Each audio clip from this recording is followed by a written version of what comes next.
Alright, my roof is fixed, we crowned a third lore master, so now it's time to get back on the horse and talk about gold making, the trading post and current events. But before we get to that, I want to thank my channel members and Twitch subscribers. All of you are literally the reason I can keep making these weekly installments. If you want to join these legends yourself, click the join button below or drop by on Twitch. Now let's get on with it and start with the Festival of the Four Winds, which will run for another week and is the only time you can go and pick up the Zephyrite fish jerky recipe. Whatever you do, make sure to unlock this one. It'll allow you to get maximum fishing stacks in no time, which is something you want when fishing. Or you can potentially craft these for profit throughout the year, as the price of jerky is usually above 20 silver per piece and people will want 4 per session. Chances are you're also swimming in quartz crystal by now, especially if you open some Zephyrite supply boxes. Whatever you do, don't sell them during the festival. Their price fell from over 3 silver to just over 1, but is bound to recover once the festival is over. If you want to hang on to enough quartz to get you through to next year, you'll want to keep around 9,125 for your daily charged quartz crystals. Maybe a bit less, as the next festival will most likely happen in less than 365 days from now.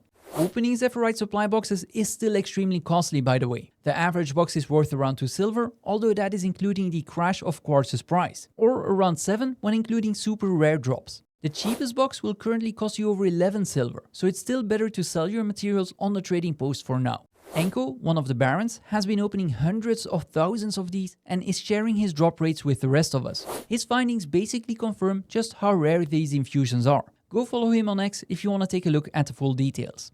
Boxes aren't the only way to potentially get something out of this festival though. The weekly vendor is selling all Living World Season 3 currencies, which might come in handy if you're still working on Aurora, or net you a decent profit if you aren't. Make sure to double check fast farming what to do with these, as you might not always want to consume them.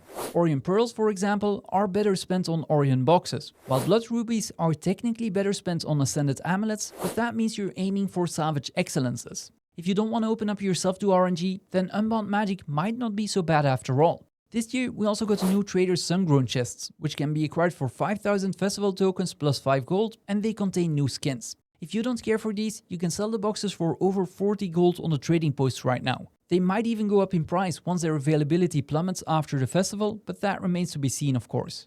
One of the guides I often refer to in these weekly installments are my Ecto farming and crafting guides. With Ectos being worth over 48 silver and Crystalline dust over 27, these are definitely still worth checking out. If you're looking to sell your Ectos, consider salvaging them with a silver fet or an equivalent kit, as this will boost your profit by 5%, not even accounting for the blue luck you can turn into exotic backpacks. Some of these Lucky Lantern backpacks are a great way to turn your blue luck into gold, but do keep in mind they sell in rather limited volumes. So make sure to always check GW2 BLTC for how many of each sell roughly per day, and only list the appropriate amount if you don't want to be stuck waiting for them to sell. All of the other luck can safely be upgraded to exotic with the artificing profession, and either be used for legendary gear or spent on Drewbird during the next Lunar New Year festival. The price increase for tier 6 dust means that you have to be really careful when you're upgrading tier 5 materials, as most of these will lead to losses. Upgrading any blood, venom or scales you already own could still be worth it, but buying them for a quick profit is out of the question.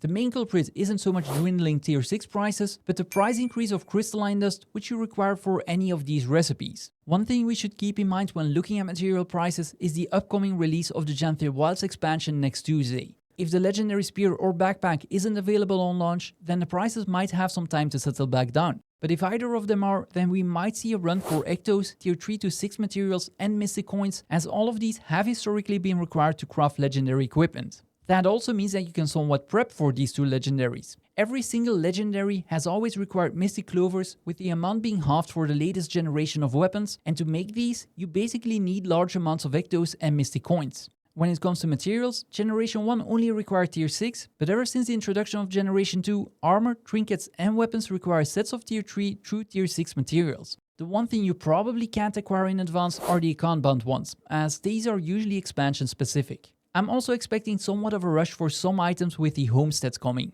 After Arena and Showcase tubs of wood glue being an ingredient for some decoration pieces, their price shot up to extortionate levels before slowly settling back down. I think it's safe to assume that any ingredient needed in multiple recipes might see a temporary increase in demand, which is something you might remember happening back when the Siege Turtle was introduced. Before I end the video, I want to point out that the Etherbound Weapon Skin set is available to pick up for 26 gold per ticket. Unlocking all skins will net you 7 Black Lion weapon tickets, which can be traded in for vintage Black Lion weapon boxes. Each of those sell for over 30 gold each. That means that if you can cover the upfront cost, you can get this set completely for free by selling the vintage boxes afterwards. Check the video in the pinned comment if you want to know exactly how this works. Anyway, that's it for now. Come check me out on Twitch or YouTube later this week. And again, a huge thank you to all of the channel members and subscribers. You guys make these weekly installments possible.